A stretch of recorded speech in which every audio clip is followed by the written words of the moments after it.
क्या दोस्तों आपको पता है हाल ही में सुर्खियों में रहा राजाजी टाइगर रिजर्व किस राज्य में स्थित है?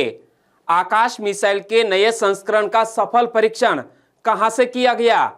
प्रतिवर्ष विश्व हृदय दिवस कब मनाया जाता है? ऐसे ही 13 बड़ी खबरों को कवर करते हुए हमने आज का बोले तो 29 सितंबर 2021 का करंट अफेयर का वीडियो तैयार किया है। क्वालिटी की दृष्टि से बेस्ट है यह वीडियो, आप लास्ट तक देखें। लास्ट में मैं आपसे एक क्वेश्चन पूछूंगा जिसका आंसर आपको नीचे कमेंट बॉक्स में देना है। और अभी तक आपने हमारी GK 2020 चैनल को सब्सक्राइब नहीं किया है तो सब्सक्राइब कीजिए, पास में जो बेल आइकन है उसे भी प्रेस कर दीजिए, क्योंकि आने वाले हर एक वीडियो की अपडेट आपको सबसे पहले मिले। और आज के वीडियो के क्वेश्चन की PDF फाइल आप पढ़ना चाहते हैं तो नीचे डिस्क्रिप्शन में लिंक रख दी है, वहां पर क्लिक करके डाउनलोड कर सकते हैं, पढ़ सकते हैं। और जो फाइल मैं आपको पढ़ा रहा हूं वो आप फाइल पढ़ना चाहते हैं, रिवाइज करना चाहते हैं तो हमारी टेलीग्राम चैनल के साथ जुड़कर यह फाइल आपको पढ़ने मिलेगी। ओके, चलिए बिना वक्त गवाए स्टार्ट करते हैं पहले क्वेश्चन से। हाल ही में विश्व हृदय दिवस कब मनाया गया? प्रतिवर्ष वर्ल्ड हार्ट डे यानी कि विश्व हृदय दिवस मनाया जाता है 29 सितंबर को, यानी कि आज है 29 सितंबर। कौन सा दिवस मनाया जा रहा है? विश्व हृदय दिवस। यानी कि इस क्वेश्चन का सही आंसर है 29 सितंबर बोले तो वर्ल्ड हार्ट डे। और विश्व हृदय दिवस मनाने की शुरुआत कब की गई थी? सन 2000 में। कब? सन 2000 में विश्व हृदय दिवस मनाने की शुरुआत की गई थी। और इसकी शुरुआत के समय यह तय किया गया था कि हर साल सितंबर माह के अंतिम रविवार को विश्व हृदय दिवस मनाया जाएगा। लेकिन 2014 में इसके लिए एक तारीख निर्धारित कर दी गई जो 29 सितंबर थी, और तभी से प्रतिवर्ष 29 सितंबर के दिन विश्व हृदय दिवस मनाया जाता है। यानी कि पहले यह दिवस मनाया जाता था सितंबर के चौथे रविवार को, लेकिन 2014 के बाद यह दिवस मनाया जाता है प्रतिवर्ष 29 सितंबर को।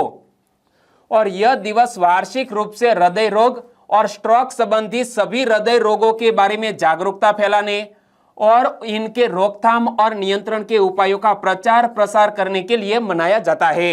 और विश्व हृदय दिवस 2019 का विषय क्या रखा गया था? यहां से मोस्ट इंपोर्टेंट क्वेश्चन बन सकता है।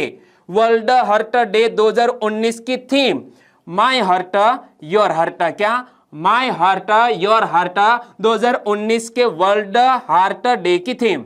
लेकिन हमारे लिए मोस्ट इंपोर्टेंट है 2020 और 2021 की थीम, उनकी बाद में चर्चा करते हैं। लेकिन याद रखो, वर्ल्ड हार्ट फेडरेशन के अनुसार हृदय रोग दुनिया भर में मौतों का नंबर 1 कारण है। क्या?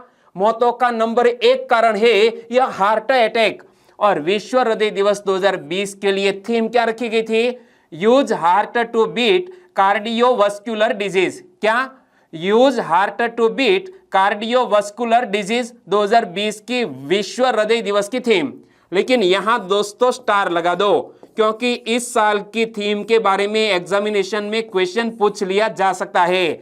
विश्व हृदय दिवस 2021 के लिए थीम क्या रखी गई है? Use heart to connect. क्या? Use heart to connect. और यह दिवस किसके द्वारा मनाया जाता है? वर्ल्ड हार्ट फेडरेशन के द्वारा यह दिवस प्रतिवर्ष मनाया जाता है 29 सितंबर को। इसी तरह हर क्वेश्चन से जुड़े इंपोर्टेंट फैक्ट मैं आपके सामने रखता हूं। हमारा यह तरीका आपको अच्छा लगता है?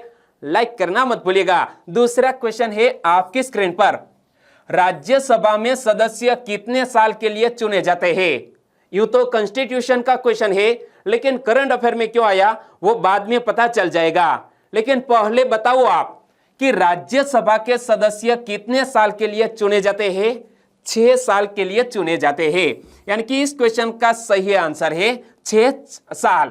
लेकिन लोकसभा के सदस्य कितने साल के लिए चुने जाते हैं? 5 साल के लिए।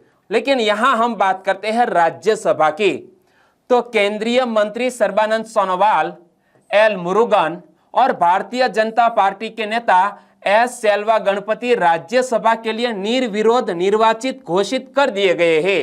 यानी कि वो राज्यसभा के सदस्य के रूप में 6 साल तक बने रहेंगे। और सर्बानंद सोनोवाल असम से राज्यसभा के लिए निर्विरोध निर्वाचित घोषित कर दिए गए हैं।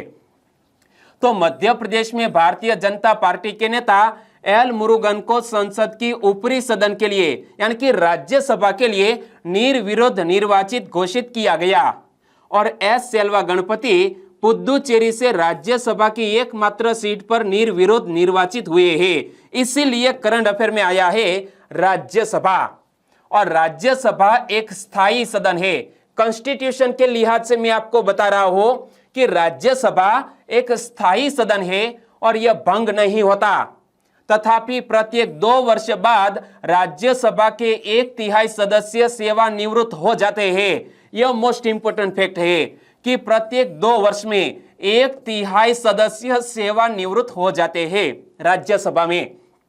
और पूर्णकालिक अवधि के लिए निर्वाचित सदस्य 6 वर्षों की अवधि के लिए कार्य करता है। लेकिन मैं आपसे पूछना चाहूंगा कि हमारे कॉन्स्टिट्यूशन में कौन से अनुच्छेद में राज्यसभा से संबंधित प्रावधान किया गया है? आपको याद है तो नीचे कमेंट सेक्शन में जरूर बताना। और राज्यसभा की सदस्यता है तो न्यूनतम आयु 30 वर्ष नियत की गई है। क्या राज्यसभा की सदस्यता है तो न्यूनतम आयु कितनी? 30 वर्ष नियत की गई है। लोकसभा में 25 वर्ष, जबकि निचले सदन के लिए यह 25 वर्ष है। ओके। और राज्यसभा के अध्यक्ष कौन है? राज्यसभा के अध्यक्ष हमेशा देश के उपराष्ट्रपति ही होते हैं। तो राज्यसभा के वर्तमान अध्यक्ष कौन? एम वेंकैया नायडू जी राज्यसभा के वर्तमान सभापति हैं। इमेज में आप देख सकते हैं। तीसरा क्वेश्चन दोस्तों, मजा आ रहा है? Very nice. लाइक कीजिए, आपके दोस्तों के इस वीडियो की लिंक शेयर कीजिए। तीसरा क्वेश्चन, 27 सितंबर को किसने अपना 23वां जन्मदिवस मनाया? 27 सितंबर को गूगल ने अपना 23वां जन्मदिवस मनाया। यानी कि इस क्वेश्चन का सही आंसर है 27 सितंबर को गूगल ने अपना 23वां जन्मदिवस मनाया। यानी कि इस क्वेश्चन का सही आंसर है गूगल। और कल आपने दोस्तों, कल नहीं लेकिन 27 सितंबर को आपने गूगल पर सर्च किया होगा तो इसी तरह का डूडल आपको नजर आया होगा। और यहां पर साफ शब्दों में लिखा है 23, यानी कि गूगल ने अपना 23वां जन्मदिवस मनाया। कब? 27 सितंबर को। दुनिया का सबसे पॉपुलर सर्च इंजन कौन सा? गूगल। गूगल ने 27 सितंबर को अपना 23वां जन्मदिवस मनाया और इस मौके पर गूगल ने अपना खास डूडल बनाया था जिसमें एक केक था और उसके ऊपर 23 लिखा गया था। इमेज में आप देख सकते हैं, एक केक था, उनके ऊपर 23 लिखा गया था, उनके ऊपर एक मोमबत्ती थी। और गूगल का बर्थडे पहले कई तारीखों को सेलिब्रेट किया जाता था। गूगल ने सबसे पहले अपना बर्थडे 7 सितंबर 2005 को मनाया था, फिर 8 सितंबर और बाद में 26 सितंबर को गूगल की सालगिरह मनाई गई। लेकिन 27 सितंबर को गूगल ने अपने सर्च इंजन पर पेज सर्च नंबर का नया रिकॉर्ड कायम किया और इस दिन से गूगल का बर्थडे 27 सितंबर को ही मनाया जाने लगा। और गूगल कंपनी की बात करें तो गूगल की शुरुआत साल 1998 में कैलिफोर्निया की स्टैनफोर्ड यूनिवर्सिटी के 2 स्टूडेंट्स, इमेज में आप देख सकते हैं, लैरी पेज और सर्गी ब्रिन ने की थे। यहां से दोस्तों यदि आपके सिलेबस में कंप्यूटर सब्जेक्ट है तो क्वेश्चन निकल सकता है। गूगल की शुरुआत कब हुई? 1998 में। शुरुआत किसने की? कैलिफोर्निया की स्टैनफोर्ड यूनिवर्सिटी के 2 स्टूडेंट्स लैरी पेज और सर्गी ब्रिन ने की थी। और लैरी पेज और सर्गी ब्रिन ने गूगल के ऑफिशियली लॉन्च करने से पहले इसका नाम बैक रब रखा था, जिसे बाद में बदल दिया गया। क्या? गूगल का पहले नाम क्या रखा था? बैक रब। चौथा क्वेश्चन, राष्ट्रीय आपदा प्रबंधन प्राधिकरण के 17वें स्थापना दिवस पर नई दिल्ली में आयोजित कार्यक्रम का उद्घाटन किसने किया? हाल ही में राष्ट्रीय आपदा प्रबंधन प्राधिकरण के 17वें स्थापना दिवस पर नई दिल्ली में आयोजित कार्यक्रम का उद्घाटन हमारे देश के दोस्तों अमित शाह जी ने किया है। अमित शाह बोले तो हमारे देश के वर्तमान गृह मंत्री, यानी कि इस क्वेश्चन का सही आंसर है अमित शाह। इमेज में आप देख सकते हैं, गृह मंत्री अमित शाह ने नई दिल्ली में राष्ट्रीय आपदा प्रबंधन प्राधिकरण के 17वें स्थापना दिवस पर आयोजित कार्यक्रम का उद्घाटन किया। और इस वर्ष स्थापना दिवस हिमालयी क्षेत्र में आपदा की घटनाओं के व्यापक प्रभाव विषय पर आयोजित किया गया और प्रधानमंत्री के प्रधान सचिव डॉक्टर पी.के. मिश्रा ने मुख्य भाषण दिया। तो यहां से एक और क्वेश्चन बन सकता है कि हमारे प्रधानमंत्री के वर्तमान प्रधान सचिव कौन है? Doctor P K. मिश्रा। लेकिन यहां जिक्र किया गया है राष्ट्रीय आपदा प्रबंधन प्राधिकरण का। तो राष्ट्रीय आपदा प्रबंधन प्राधिकरण नेशनल डिजास्टर मैनेजमेंट अथॉरिटी का गठन कब किया गया था? भारत में हिंद महासागर सुनामी 2004 में आई, गुजरात भूकंप 2001 में आया और ओडिशा सुपर साइक्लोन 1999 में आया। तो इन्हीं घटनाओं के बाद दोस्तों इसका गठन किया गया। NDMA national disaster management authority औपचारिक रूप से 27 सितंबर 2006 को आपदा प्रबंधन अधिनियम 2005 की धारा 3(1) के अनुसार गठित की गई है और इसीलिए 27 सितंबर को NDMA का स्थापना दिवस मनाया जाता है, क्योंकि औपचारिक रूप से इसकी शुरुआत यानी कि गठन कब किया गया? 27 सितंबर 2006 को। और यहां हमने NDMA का जिक्र किया है।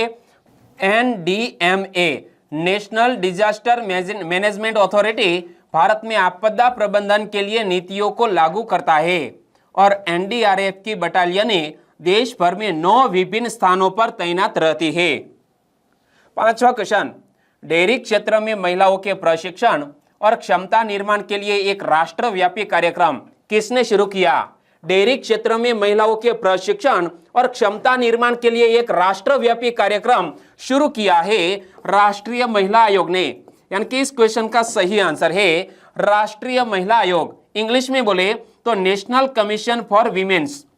राष्ट्रीय महिला आयोग ने देश भर के कृषि विश्वविद्यालयों के सहयोग से डेयरी क्षेत्र और इससे जुड़ी गतिविधियों में प्रशिक्षण की व्यवस्था की है। और इस कार्यक्रम का उद्देश्य क्या है? डेयरी क्षेत्र में वैज्ञानिक प्रशिक्षण और व्यावहारिक कामकाज के जरिए महिला किसानों तथा स्वयं सहायता समूहों से जुड़ी महिलाओं की मदद करना है। और यहां हमने राष्ट्रीय महिला आयोग की बात की है।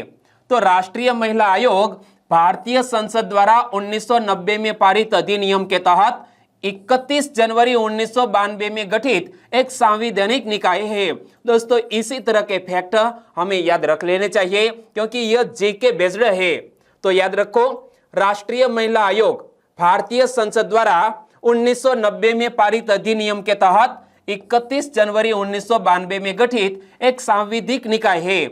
और आयोग की पहली प्रमुख कौन बनी थी? सुश्री जयंती पटनायक आयोग की पहली प्रमुख बनी थी। लेकिन यहां से क्वेश्चन निकल सकता है, राष्ट्रीय महिला आयोग की वर्तमान अध्यक्ष कौन है? वर्तमान अध्यक्ष है रेखा शर्मा।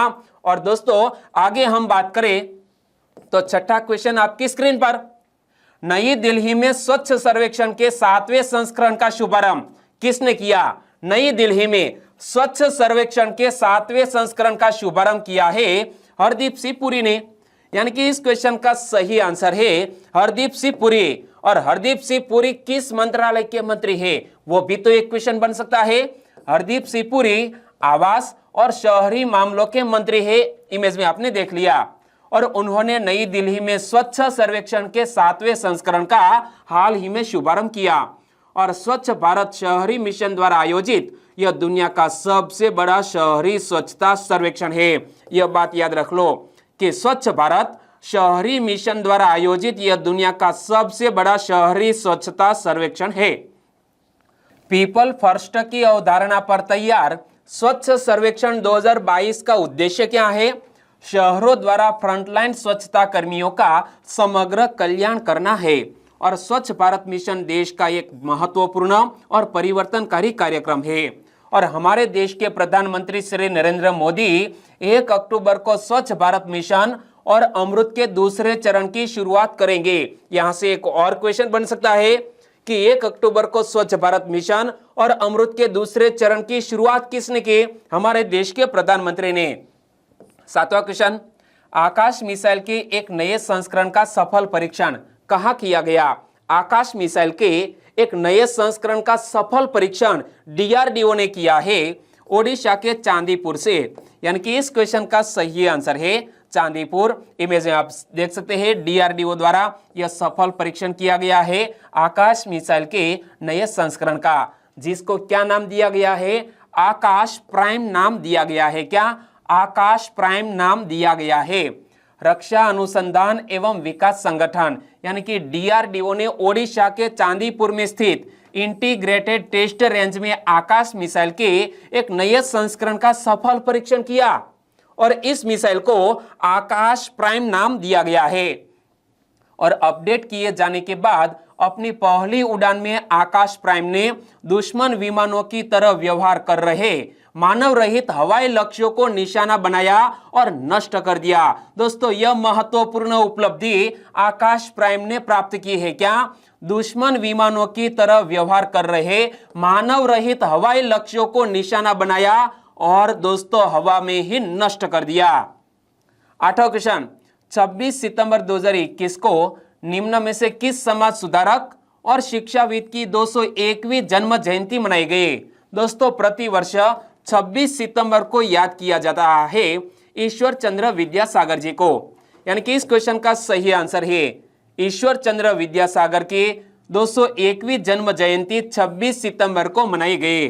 और हमारे यह महान समाज सुधारक को हमने याद क्यों किया है? तो देखो, ईश्वर चंद्र विद्यासागर जी का जन्म 26 सितंबर 1820 को पश्चिम बंगाल में हुआ और वर्ष 1839 में उन्हें संस्कृत और दर्शन में विशेषज्ञता के लिए विद्यासागर की उपाधि दी गई।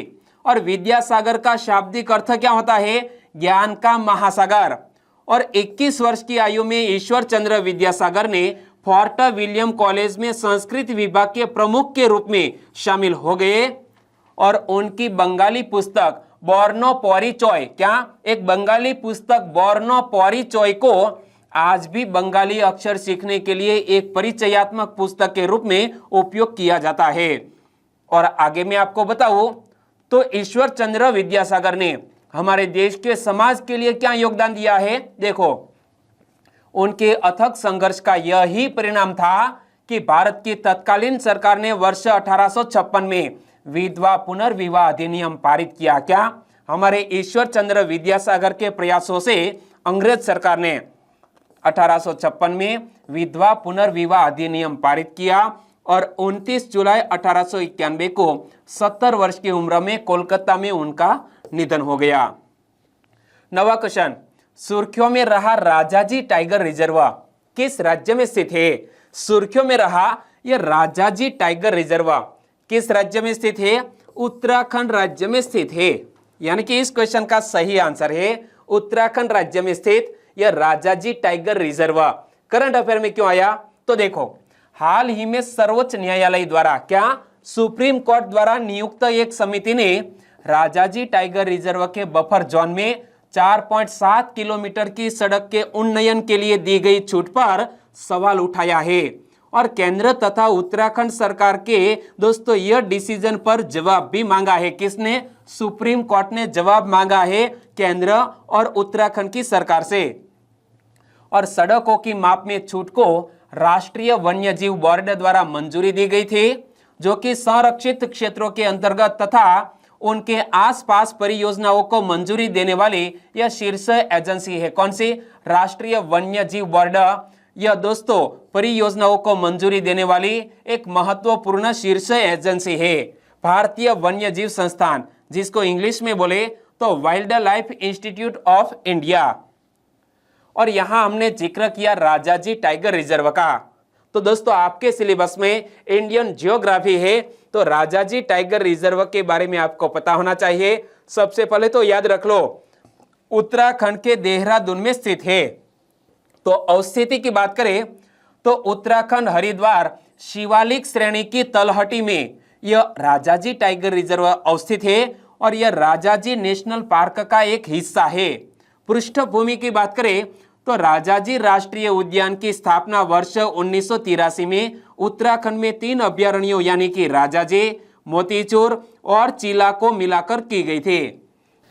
इसका नाम प्रसिद्ध स्वतंत्रता सेनानी सी राजगोपालाचारी के नाम पर रखा गया था, जो कि राजा जी के नाम से प्रसिद्ध थे। कौन? चक्रवर्ती राजगोपालाचारी राजा जी के नाम से प्रसिद्ध थे, उनके नाम पर यह टाइगर रिजर्व का नाम रखा गया है।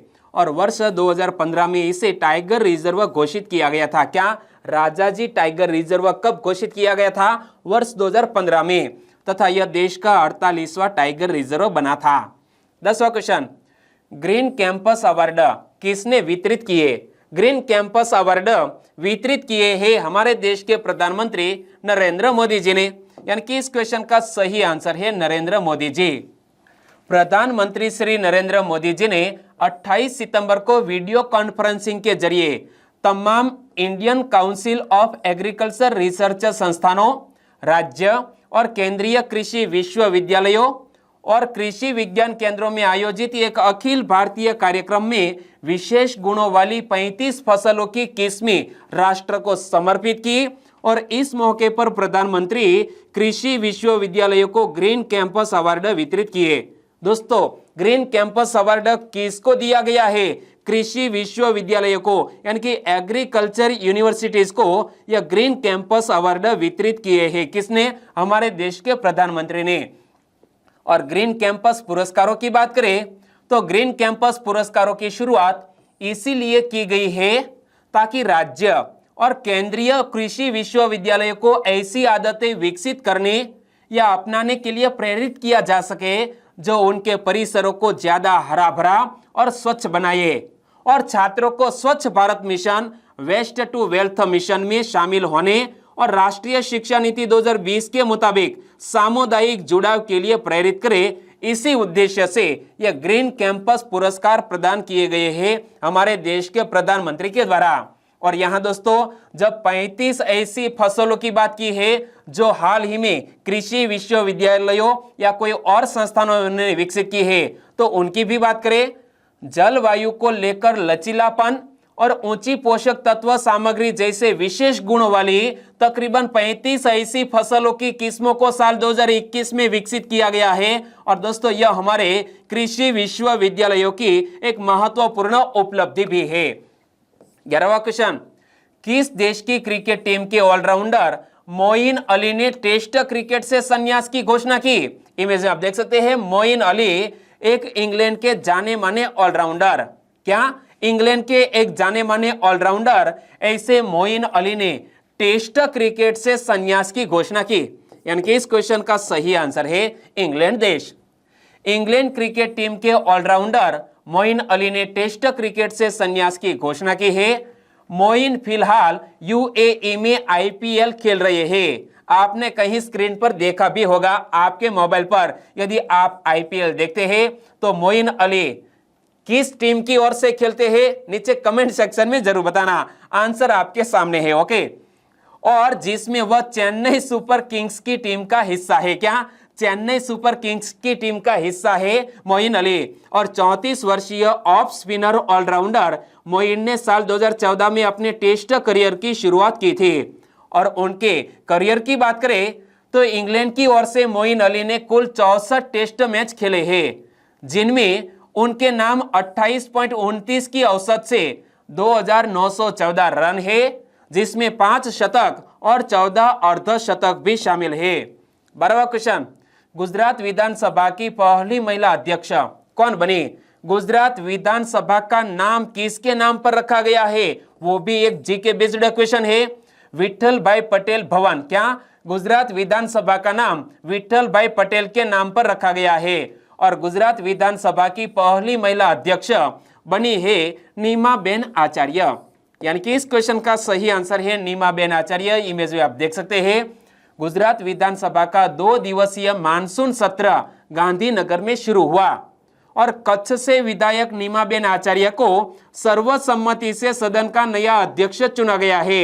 और याद रखो कि सुश्री नीमाबेन आचार्य सदन की पहली महिला अध्यक्ष बनी है। कौन? सुश्री नीमाबेन आचार्य गुजरात विधानसभा के सदन की पहली महिला अध्यक्ष बनी है।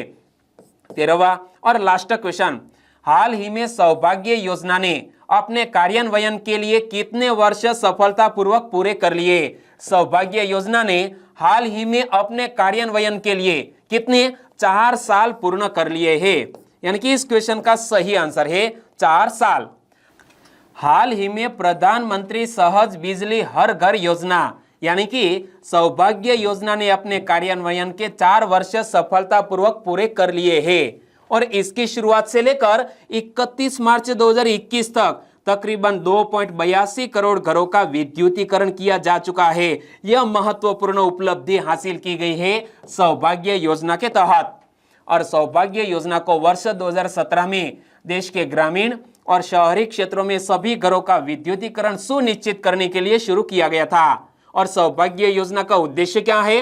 लास्ट माइल कनेक्टिविटी, अर्थात अंतिम बिंदु तक कनेक्टिविटी के माध्यम से देश में सार्वभौमिक घरेलू विद्युतीकरण लक्ष्य प्राप्त करना है।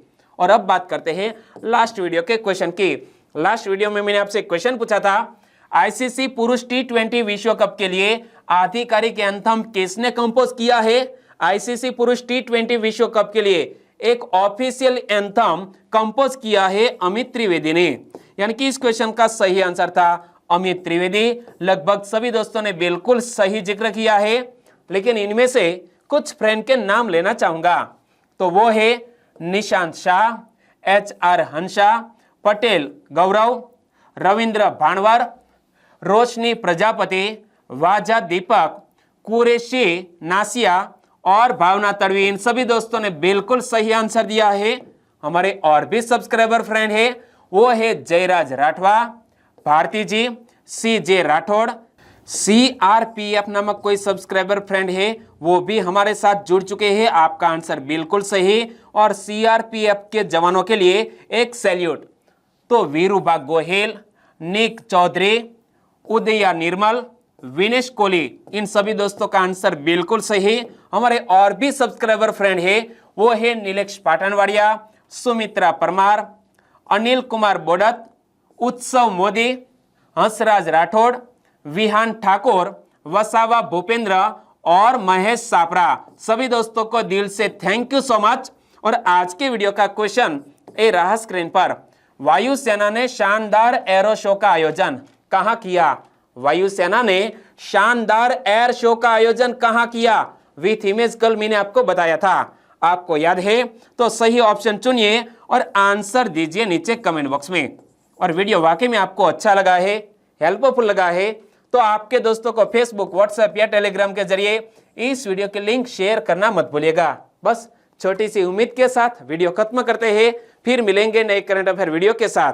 तब तक के लिए टेक केयर एंड जय हिंद।